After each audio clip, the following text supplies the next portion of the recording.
basically, I was talking about interactive advertising. And now you want to sell to someone that I know, let's just say we're 40 of us in the room, and you want your quick result, you want your risk and reward.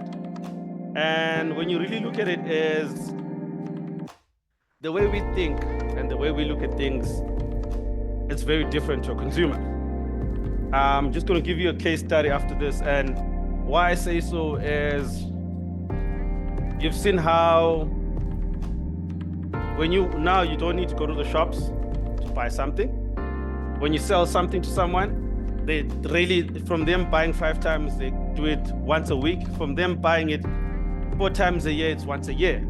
And definitely that is like a struggle for most small businesses, big businesses, individuals. And that's why I think for us, interactive advertising is the way to go. Why I would say so is I was amazed on how, do you remember the Share Coke campaign? I don't know if you guys remember the Share Coke campaign where Coke saw that actually millennials are not buying their Coke. So the way to tap into that market is to put a name. This thing started off just for one country and it just went worldwide. And the sales went up, their rebranding was changed. That is interactive advertising. I don't know who uses an Apple Watch, Apple phone here.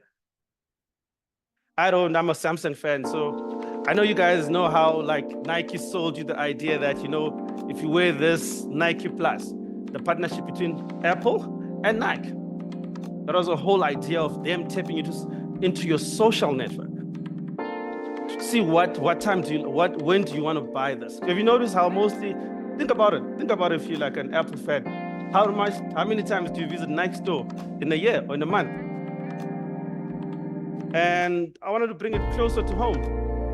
Checkers 360. They are the guys there's so many that have done this, but they're the guys that have actually showed us that interactive advertising is the way to go. And when these guys came in, they're not more than 2 years ago, the app itself. And I love going into the shop. I enjoy looking for those red tags.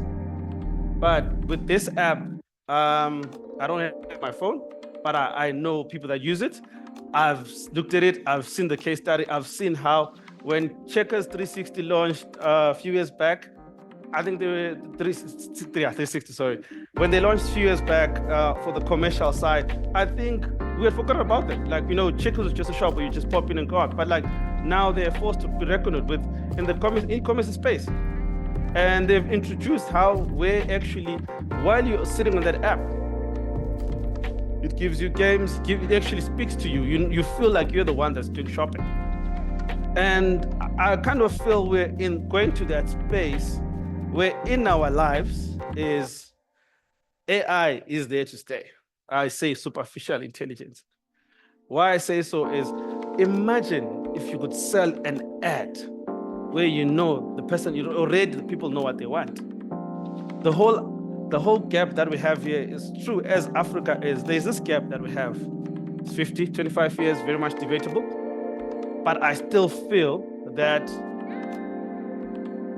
there's so many, we still go back to the traditional ways, come back here, but there's so many avenues that we really need to sit down, reroute ourselves, and tap into this market.